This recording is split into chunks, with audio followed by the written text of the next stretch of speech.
Entonces aquí, ¿qué es lo que pasa? Ya avanzando, ¿qué es lo que filtra? ¿Cuál es el filtrado? Es el filtro. El filtro viene a ser la pared del vaso sanguíneo que tiene que atravesar el plasma y la pared de la cápsula de Bowman para poder llegar, acuérdense que está hasta la cápsula, para poder llegar acá. Entonces el filtro está formado por las dos paredes y luego la membrana basal. Entonces, ¿qué es lo que generalmente puede atravesar? No van a atravesar los elementos fósiles. No van a atravesar los glóbulos rojos, los glóbulos blancos, las plaquetas. No van a atravesar. ¿Qué es lo que atraviesa? Atraviesa sencillamente la parte líquida, o sea, el plasma. No el plasma. Es lo que atraviesa acá. Y con todas las sustancias disueltas en él. Salvo las proteínas que tienen un alto peso molecular.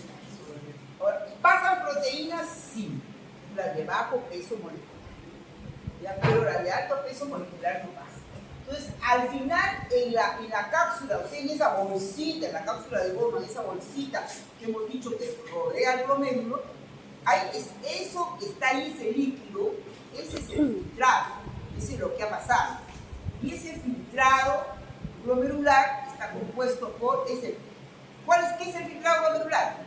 Plasma sin proteínas grandes. Algunos dicen plasma sin proteínas, no, es exagerado. Plasma sin proteínas de alto peso molecular. Eso es lo que va a pasar.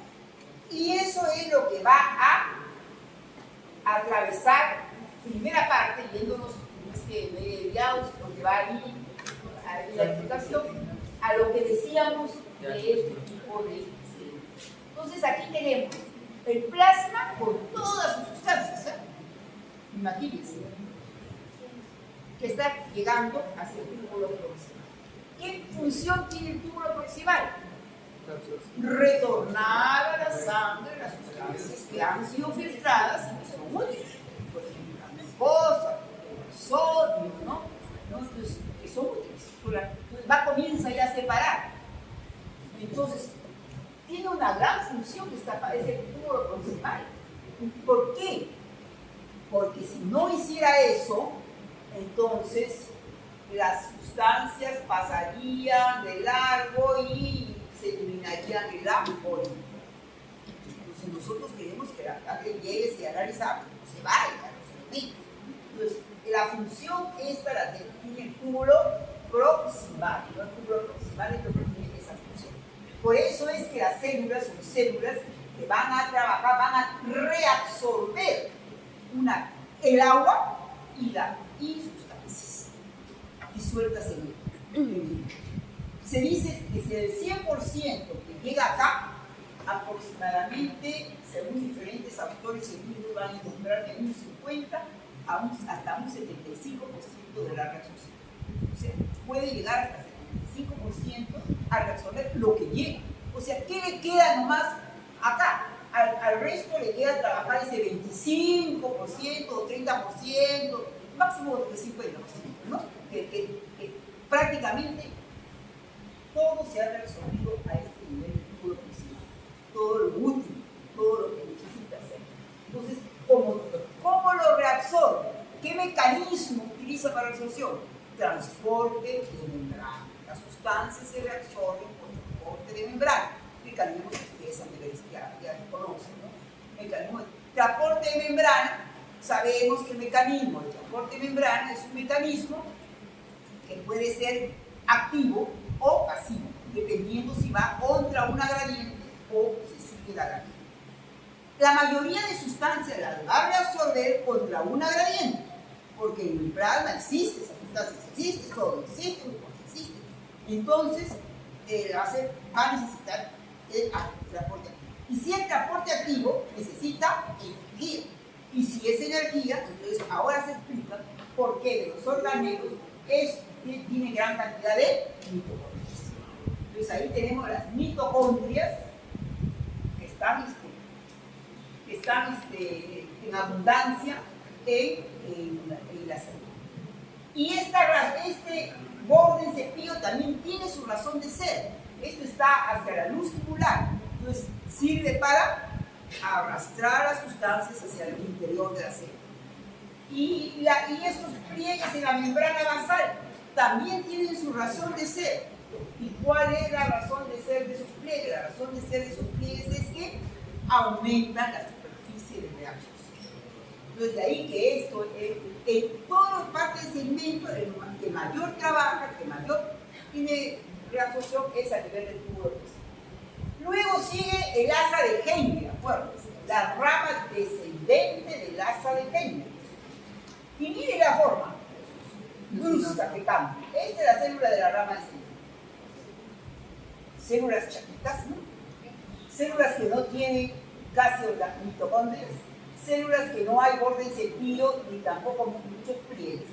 Y se entiende, si hay células que no han desarrollado, son células probablemente que no han trabajado, o sea que no producen mucha reabsorción. Efectivamente, la rama descendente del asa de Henle no hay reabsorción de solutos, solo se reabsorbe agua. Y ustedes saben que el agua se reabsorbe por transporte simple. Entonces no hay necesidad de gasto de energía. Entonces ahí entienden ustedes, explican por qué este tipo de células hay. Cuando da la vuelta, y acá estamos en la rama ascendente, a ojo, aumenta el tamaño. Y sí hay mitocondrias ya, aunque no tanto así como microvellosidades como el túbulo proximal. ¿Qué sucede? Que la rama ascendente del asa de Henle sí reabsorbe solutos, a diferencia de la descendente, pero no reabsorbe agua. Se hace todo lo contrario, ¿no? Hace todo lo contrario.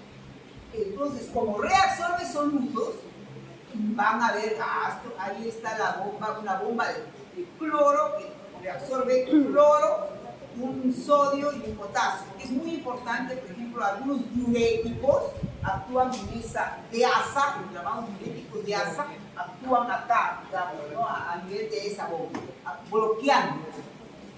Entonces tenemos ahí que estas sí necesitan energía, por eso están ahí. Y luego después viene el túbulo distal y el túbulo conector, los cuales estos segmentos sí vemos también que son más, tienen mitocondrias y todo, porque hay reabsorción de solutos. Y además acá hay otra parte que hay que distinguir. Que miren, hasta acá, esto va a actuar siempre independiente de lo que existe en el medio interno. Hemos dicho, el riñón tiene que ver con la regulación del medio interno. Significa que el riñón va a trabajar dependiendo de lo que hay en ese medio interno.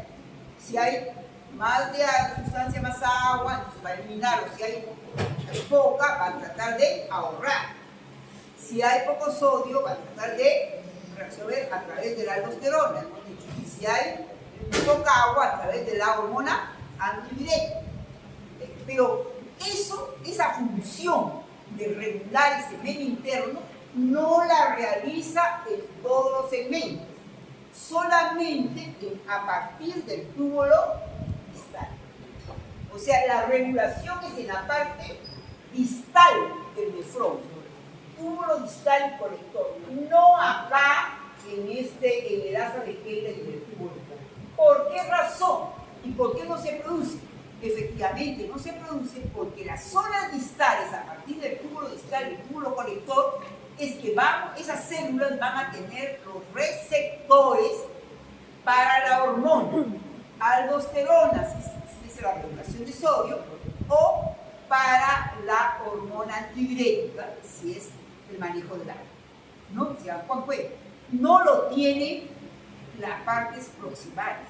¿Que hay reabsorción de agua en el túbulo proximal? Sí, pero es una reabsorción que es independiente de lo que existe en el medio interno. O sea, no necesita hormona antidiurética que les mande el mensaje. Él va a reabsorber el agua, el porcentaje de agua que sabe que va a reabsorber porque tiene que retornar esa agua al organismo. ¿Ya? ¿Que va a reabsorber sodio? Sí, porque sabe que tiene que reabsorber para que no se escape.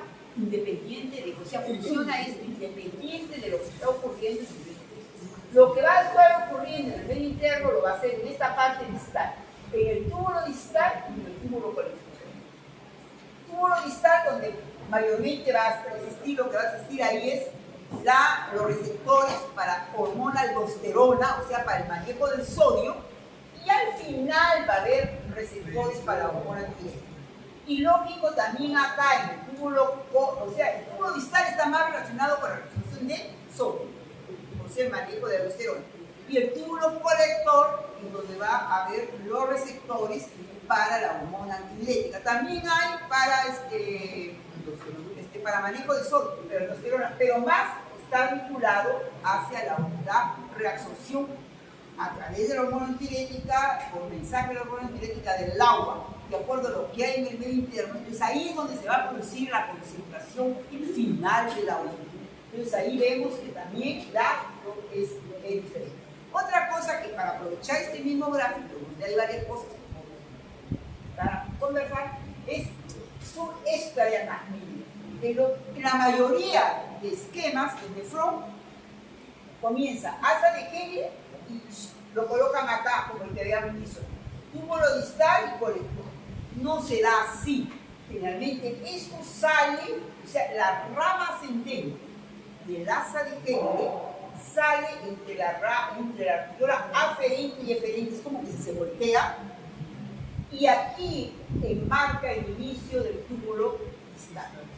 Entonces aquí en el final de la asa de Hegel y el inicio del túbulo distal hay un grupo de células que ahí la vemos oscuras, que tienen pigmentaciones oscuras y son las células de la mácula densa. Estas células son muy importantes. ¿Por qué? Porque estas células de la mácula densa tienen que ver con que ellas son como receptores de la cantidad de sodio que va pasando por ahí.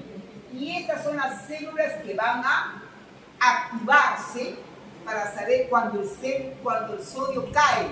Y son las que van a mandar ese mensaje para que otro grupo de células, que son las células mesangliales que están ahí dentro de por aquí, en los espacios, produzcan la renina y se produzca lo que hemos dicho anteriormente, ese sistema renina-angiotensina-aldosterona.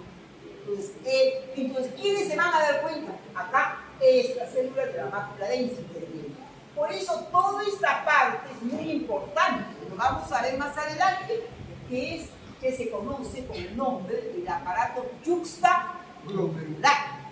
¿Por qué? En la cual interviene el glomérulo, interviene estas células de la mácula densa, la arteriola aferente y eferente, y unas células que aquí no están esquematizadas, más adelante vamos a ver, que están rellenando alrededor de las arteriolas aferente y eferente y ese huequito que hay, que son las que producen la renina, son células de tipo mesanglial, y también producen otras sustancias vasoactivas, es decir, vasoactivas que activan sobre los vasos sanguíneos, sobre todo en la arteriola aferente y la eferente, produciendo o vasoconstricción o vasodilatación.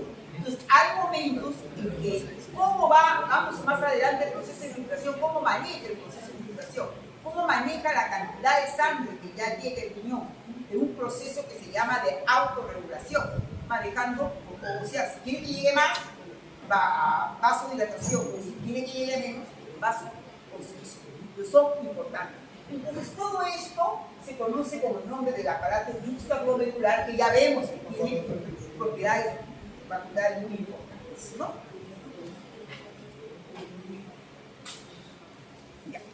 Bueno, acá tenemos los nefrones dispuestos aquí está bien diferenciado lo que es la corteza y lo que es la médula renal, ¿no? Ahí vemos la corteza y la médula renal. ¿Qué vemos en la corteza renal? Miren cómo están dispuestos los nefrones. Todos los nefrones nacen en la corteza renal. Digamos, todos los nefrones nacen en la corteza renal. Por lo tanto, los glomérulos están en la corteza. Entonces, acá tenemos los glomérulos Y aquí tengo, por ejemplo, uno, y luego y baja hacia la médula renal. ¿Qué hay en la médula renal? ¿Qué ven ahí? Solo asas de Henle y conductos colectores, que el conducto colector también acá está, se divide, este sería el conducto colector cortical, la parte cortical, y este es la parte medular. Entonces, y en la corteza tenemos ahí los glomérulos, el túbulo proximal, el túbulo distal. Bueno, hay dos tipos, en el riñón hay dos tipos de nefrones. Los nefrones, vean acá, denominados corticales, que son nefrones que nacen en la corteza y que no llegan a introducirse en la parte de la médula interna, solamente llegan hasta aproximadamente la mitad. Estos se denominan corticales, son chiquitos. Y los yuxta, medulares yuxta, encima de la médula, están naciendo bien casi encima. Están en la corteza, pero encima de la médula. Y llegan a introducirse hacia la parte interna de la médula. O sea, estos nefrones son largos, son grandes, ¿no? Los chiquitos son los corticales y los yuxtamedulares son largos. Bueno, eso no es solamente una cuestión anatómica, no una cuestión histológica, sino una cuestión funcional. O sea, también tienen una función diferente. ¿Quiénes intervienen más en el proceso de concentración de la orina? Los nefrones yuxtamedulares, estos que tienen asas de Henle largas. Este es el nefrón que tiene que ver con la concentración de la orina, más que los nefrones corticales. Se dice que, decimos que cuanto más largo es el asa de Henle, ese riñón puede concentrar más la orina. Por eso estos nefrones que tienen asas de Henle largas pueden concentrar más la orina. Entonces, esa es la orina. Más largo el asa de Henle, mayor concentración de la orina. Bueno, ¿y qué nos importará que concentre la orina? Dice, ¿qué significado fisiológico o para nuestro organismo tendrá que concentre la orina? ¿Qué significa concentrar la orina? Yo creo que ya han llevado ustedes su práctica, ¿no? Porque concentrar la orina significa menos volumen urinario, por lo tanto ustedes lo han visto como más oscurito. Es la misma solutos, pero si tú le das más líquido, va a ser no está concentrado. Entonces, hay una mayor difusión de la orina. Cuando le cortas el líquido, pues los mismos solutos, un poquito agua, están más cargaditos y entonces está más oscurito, ¿no? Pero han visto. Entonces, concentrar la orina significa orinas con menos volumen. Bueno, ¿cuánto al organismo le interesará eliminar pocos volúmenes de agua en la orina? Cuando está en déficit de agua, ¿no? Entonces, en un balance negativo de agua, en un estado de deshidratación, entonces tenemos ahí que vemos que el riñón, el organismo va a ahorrar agua. Entonces ahí es donde va a entrar el mecanismo que les he dicho de la hormona antidiurética, ¿no? Va a ahorrar agua y va a concentrar la orina. Entonces, imagínense, y es importante ¿por qué? Porque nos va a ahorrar agua y entonces nos va a permitir vivir más tiempo con ese ahorro de agua. Entonces es importante en los procesos de deshidratación, ¿no? Sea cual fuera el motivo, ¿no? Entonces ahí tenemos esta razón. Y esto como no tiene asa de clima, no interviene mucho en ese proceso de concentración. Sin embargo, en el riñón humano, la cantidad de nefrones de asa larga, o sea, que nos protegerían, digamos, de la deshidratación, es poco. Solo el 15% de los nefrones son nefrones, aproximadamente son nefrones de este tipo. El resto es nefrones corticales. Entonces ahí ya vemos uno de los puntos, ya vamos viendo. De que, por qué en el humano tenemos que diariamente tomar líquidos, ¿no? Porque ya, y ahí cuando hablábamos también del agua, ¿no? Cuando hablábamos del agua decíamos, ¿no? Que para la deshidratación generalmente de todas maneras va a necesitar un volumen de agua para eliminar los solutos, el metabolismo. Entonces ahí tenemos que esto es un montón, tenemos pocos.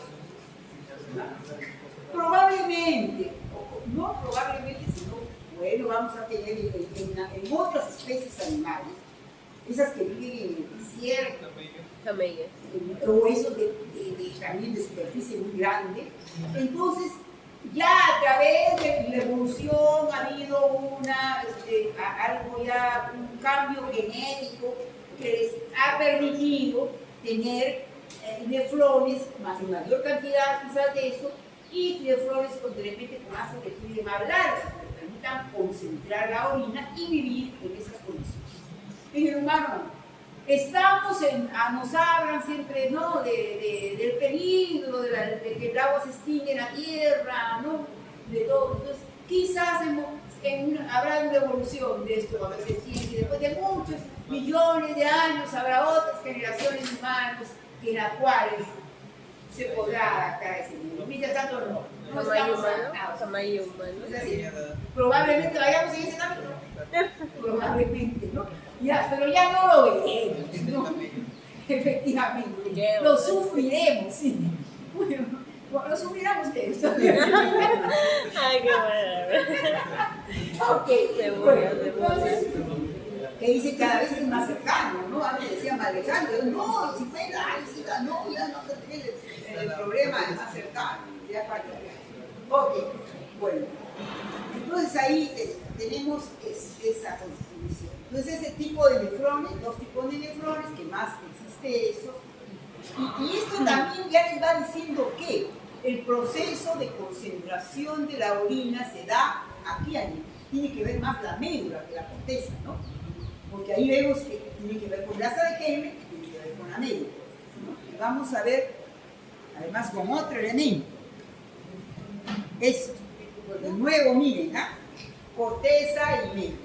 ¿Qué es esto? Este es el parénquima vascular, o sea, es como que si nosotros hubiéramos sacado la parte del epitelio, del túbulo, y solamente hemos dejado vasos sanguíneos, ¿no? ¿Y para qué? Para diferenciar cómo son los vasos en la corteza y en la médula, diferentes. Acá en la médula son en forma de U, como que si fueran paralelos a lo que es el asa de Henle. No son vasos sanguíneos, son vasos sanguíneos paralelos, que reciben el nombre de los vasos rectos. Vasos rectos. Entonces, y es importante, esos vasos rectos, porque de esa manera logran que la circulación en la médula sea más lenta que en la corteza. O sea, acá hay una diferencia. La corteza, circulación más rápida, médula, circulación más lenta. ¿Y qué tiene que ver que sea la circulación más lenta? También apoya al proceso de concentración de la orina. ¿Por qué? Porque vamos a ver que el asa de Henle, más adelante, ya mencionamos acá, el asa de Henle tiene que ver con eso que hemos dicho, que cuando baja reabsorbe agua y cuando sube, lo contrario, si yo a medida